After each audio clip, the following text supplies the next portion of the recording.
everyone, I am Surrendalot Reviews, and I'm back, and I'm ready to look at some more Generation 1 Transformers. But before I get started, make sure to like, comment, and subscribe. And if I can't convince you, perhaps this picture of my cats will convince you. And, random fact about my cat society is that the only way to get your pilot's license is you have to be able to recite the entire script to the B movie without making any mistakes. But without further ado, let's get into this. So, the first episode we're gonna look at is the Golden Lagoon, where the Autobots and Decepticons discover a Golden Lagoon. But without further ado, let's get into this. So, the episode starts out with the Autobots getting ambushed by the Decepticons, and Beachcomber ends up finding this mysterious place which has a Golden Lagoon that, makes it so then that way he can tint himself a bit gold.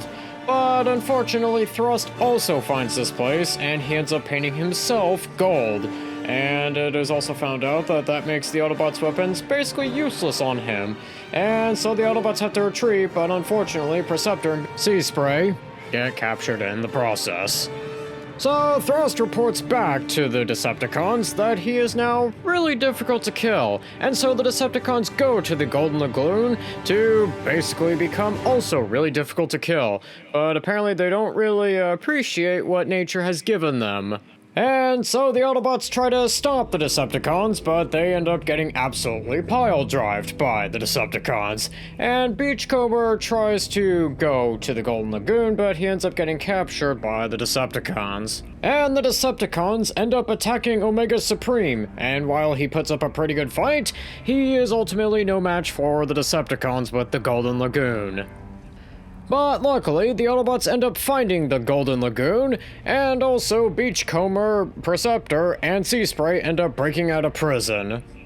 And the Autobots use the Golden Lagoon to defeat the Decepticons, and also the Decepticons end up finding out that the Golden Lagoon gold is actually wearing off of them. So they end up destroying the Golden Lagoon, as well as that place there.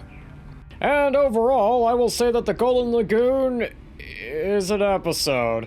I guess it's a good episode. I like the idea of how the Decepticons find this place that can basically make them invulnerable to the Autobots, except I'm probably just going to forget it as soon as the day is done, so there's that. But overall, I will say that I guess the episode's good. But, without further ado, on to the next episode, which is Quest for Survival, where the Autobots have to maybe go find a bit of a pesticide for this conflict. Without further ado, let's get to this! So the episode starts out with the Insecticons, as usual, attacking a farm to get food.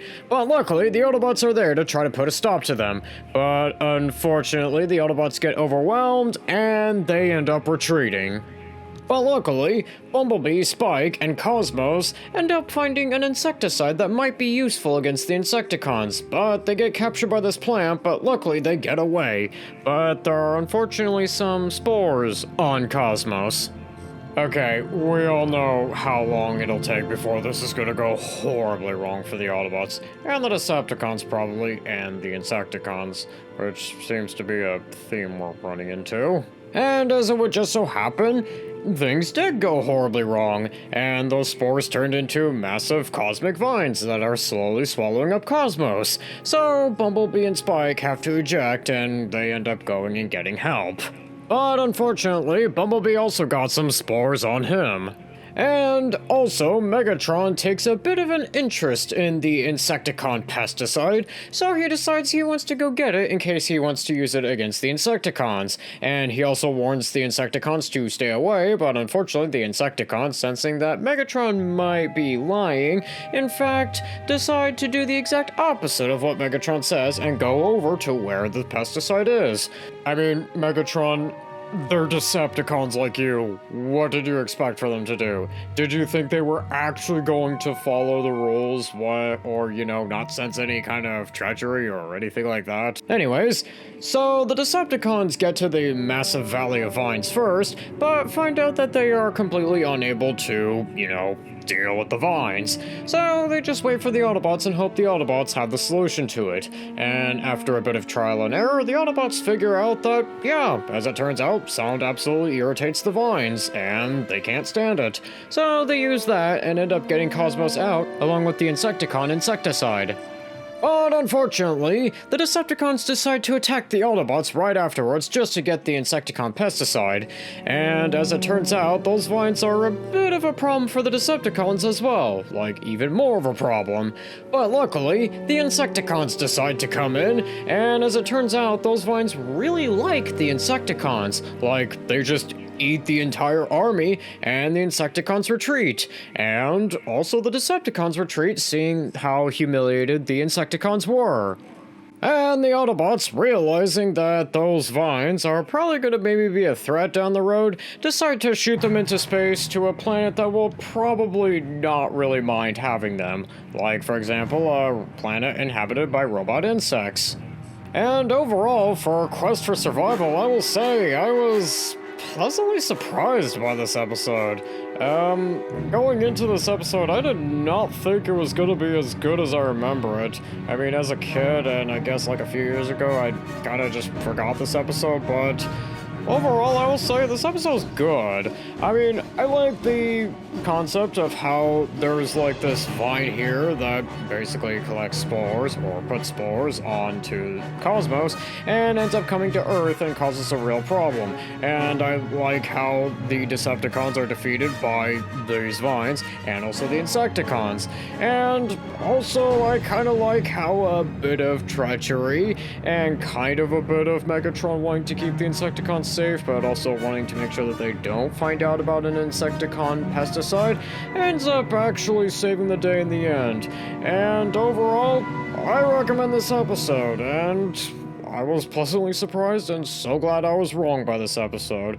But without further ado, on to the next episode, which is The Secret to Omega Supreme, where we get to find out the truth behind Omega Supreme's origin. Without further ado, let's get into this. So the episode starts out with the Constructicons landing on this asteroid after they bring it closer to Earth's orbit.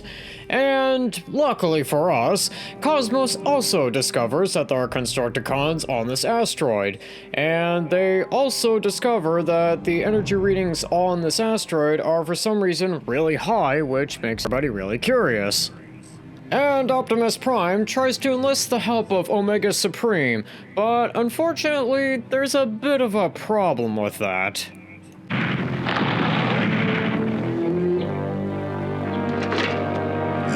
voice heard. The Decepticons have towed an asteroid into orbit. We may need your help.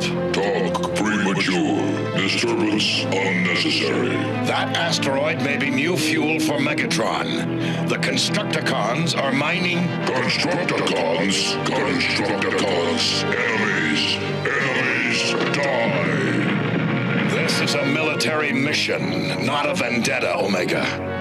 Results same. What happened between you and the Constructicons, Omega? Question irrelevant. Answer private. I want to know about it. Order received.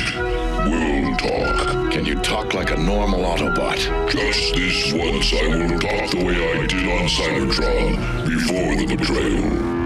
And as we learn, Omega Supreme was once friends with the Constructicons back on Cybertron, while the Constructicons were building the Crystal City. But Megatron unfortunately had a very deceptive way on how to get some new employees for the Decepticons. Megatron had built a new machine. I remember. The Robo Smasher. He used it to swell the ranks of the Decepticons. It immobilized robots and reprogrammed them for Megatron's uses.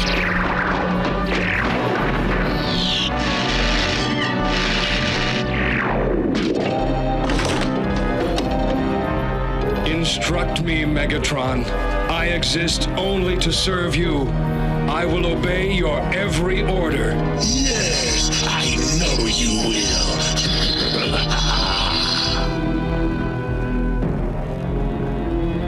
Those Constructicons have created entire cities, but when my Robo Smasher gets through with them, They'll create only havoc. And Megatron uses the Robo Smasher to basically reprogram the Constructicons. And the Constructicons go to Omega Supreme and lie to him that a place is under attack. And when Omega Supreme finds that out, well, this happens.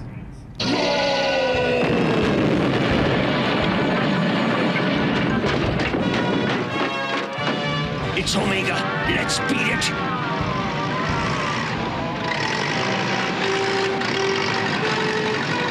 My friends, my city. Oh, God. But luckily, Omega Supreme manages to find the Constructicons, and he captures them. And he tries to reprogram them, but unfortunately he can't. And also they can become Devastator now. And the Robo Smasher tries to reprogram Omega Supreme, but fails. But, as Omega Supreme says, Megatron failed. I live, but changed. Since then, I feel only hate for the Constructicons.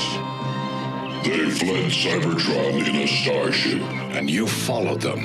I did, for millions of years, across the galaxies. And then you heard they'd found where Megatron was and rejoined him here on Earth. I followed. I have been waiting. and okay, as much as I like this scene here, I am gonna say one thing. I'm not 100% certain if this scene is quite literally canonical or how it's canonical because of, well, this scene here. My Constructicons have returned to our temporary base right on schedule.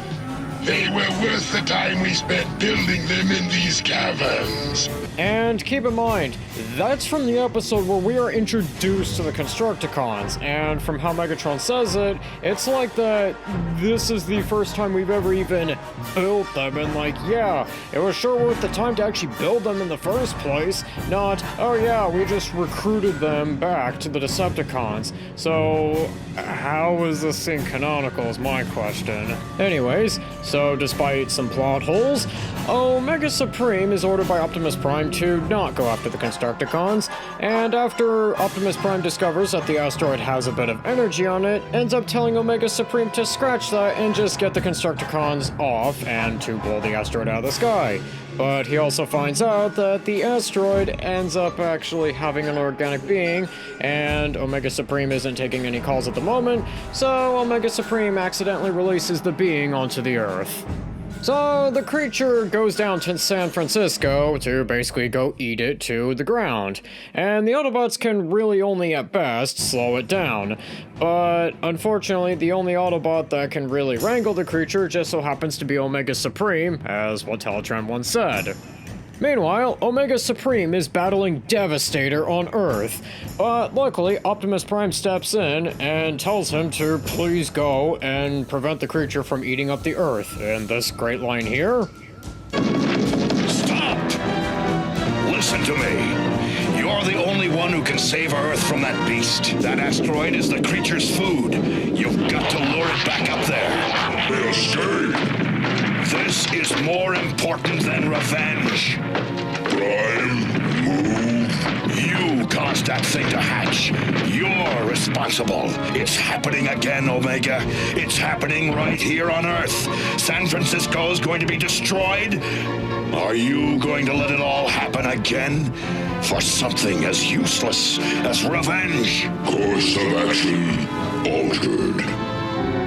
And so, Omega Supreme manages to lure the creature back to the asteroid, and the creature manages to eat its meal, and it decides to go away, and this great scene here happens.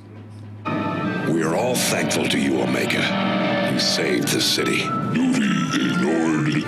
Duty fulfilled. You're as good as they come. Compliment appreciated. I know that what the Constructicons did back on Cybertron changed you. Took away your feelings. But perhaps someday you'll see that there are more important things in life than revenge.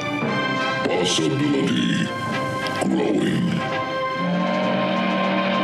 And overall, I will say that the Secret to Omega Supreme is probably one of the best episodes in the entire series. I mean, I like how it really humanizes Omega Supreme, and how it gives Omega Supreme a really good motive, and how it also kind of humanizes the Constructicons in a way, kind of like what Master Builders did, but also gives Omega Supreme a very good motivation as to why he's doing the things he's doing. And I also like how at the end, Omega Supreme is starting to get his emotions back, even if it's just a little bit. And overall, I highly recommend this episode. It is really great, even the plot holes are great.